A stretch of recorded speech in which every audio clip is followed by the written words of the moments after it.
Good evening friends. आज की update कुछ इस प्रकार से है। आज हम सबसे पहले शुरुआत करेंगे पाकिस्तान से।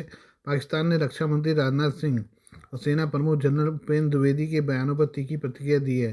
पाकिस्तानी विदेश कार्यालय ने कहा कि पाकिस्तान भारत के रक्षा मंत्री और सेना प्रमुख द्वारा 13 और 14 जनवरी को लगाए गए निराधार आरोपों और निराधार दावों को दृढ़ता से खारिज करता है। मंत्रालय के प्रवक्ता मुमताज जहरा बलोच ने आगे कहा, भारत के बाद जम्मू और कश्मीर और गिलगित बाल्टिस्तान के क्षेत्रों पर काल्पनिक दावा करने का कोई कानूनी या नैतिक अधिकार नहीं है। रक्षा मंत्री राजनाथ सिंह ने मंगलवार को पाकिस्तान को कड़ा संदेश देते हुए कहा कि पाकिस्तान के कब्जे वाले कश्मीर के बिना जम्मू कश्मीर अधूरा है। उन्होंने इस्लामाबाद को अपने आतंकवादी ढांचों को नष्ट करने या गंभीर परिणाम भुगतने के लिए तैयार रहने की चेतावनी दी। उन्होंने कहा, जम्मू कश्मीर में स्थिति काफ़ी बदल गई है और इस सच्चाई को स्वीकार किया जाना चाहिए। जम्मू कश्मीर पीओके के बिना अधूरा है। पीओके भारत के माथे का मुकुट मणि है।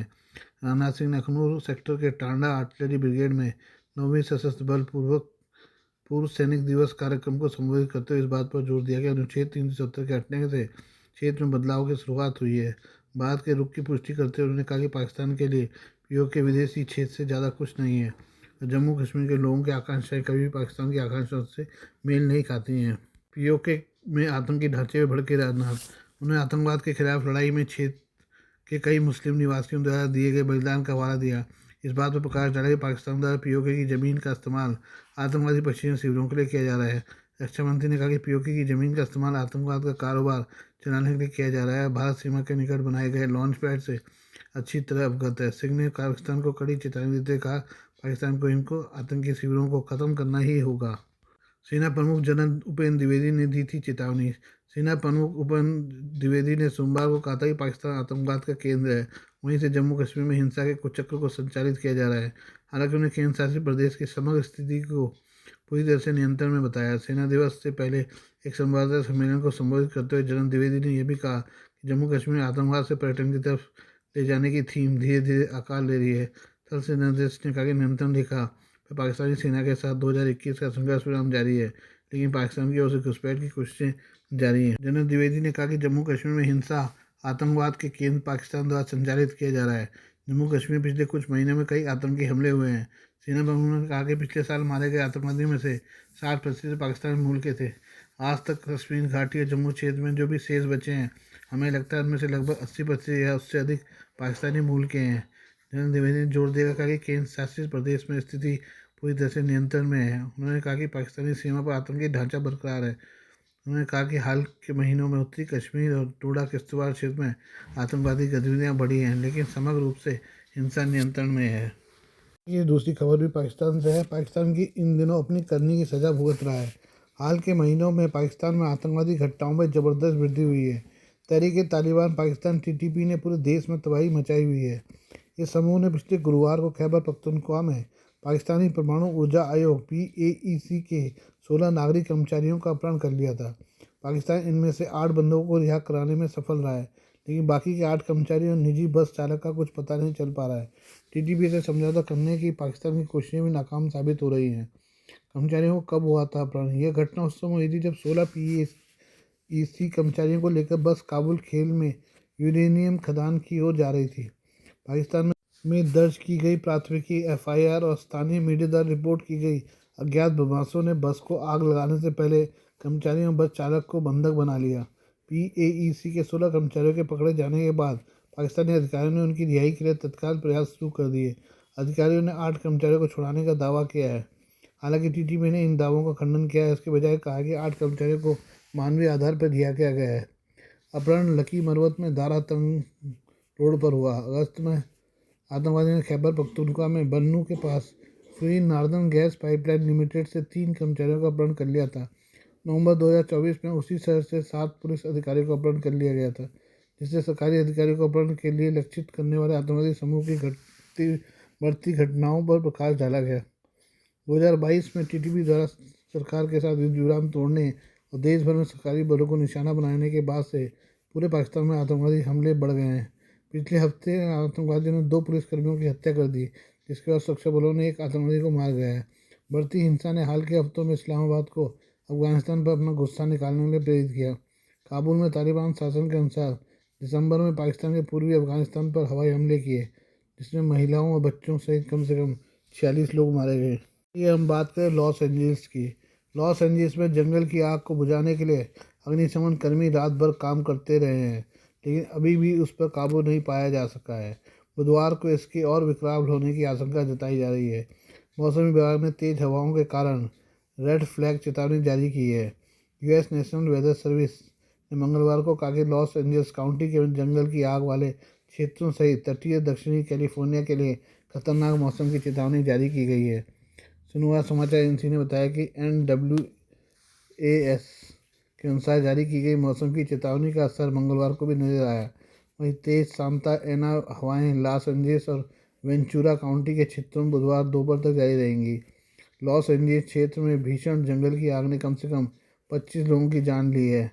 12,300 से अधिक इमारतें नष्ट हो गई हैं। वहीं इस आग से 40,600 एकड़ से अधिक क्षेत्र को नुकसान पहुंचा है। वहीं पैलिसेड्स के जंगल में लगी आग पर 70% और ईटन की आग पर 34% तक काबू पा लिया गया है। अधिकारियों को इस बात की चिंता सता रही है कि तेज हवाओं के कारण दक्षिणी कैलिफोर्निया में नई आग लग सकती है या मौजूदा आग और फैल सकती है। लॉस एंजल्स काउंटी में लगभग 88,000 लोगों को मंगलवार सुबह यहां से जाने को कहा गया है। शाम 6 बजे से सुबह 6 बजे तक पैलिसेड्स और ईटन जंगल की आग वाले क्षेत्रों में कर्फ्यू लागू है। लॉस एंजल्स के मेयर करेन बॉस ने मंगलवार को घोषणा की कि उन्होंने एक दिन पहले एक कार्यकारी आदेश पर हस्ताक्षर किए थे, जिसका उद्देश्य जंगल की आग के बाद पुनर्निर्माण प्रक्रिया में तेजी लाना है।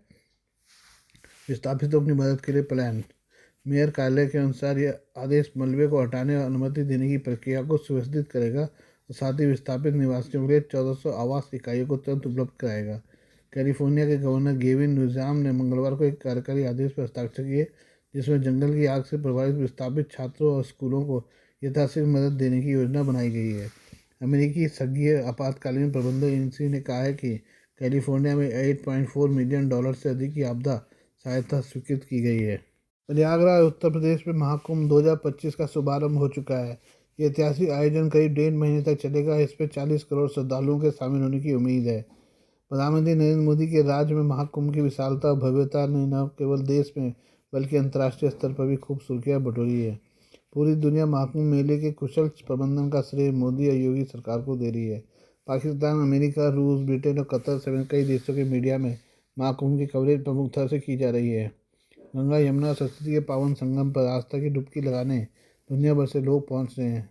13 जनवरी को पौष पूर्णिमा से शुरू हुआ यह आयोजन 26 फरवरी को महाशिवरात्रि के दिन संपन्न होगा।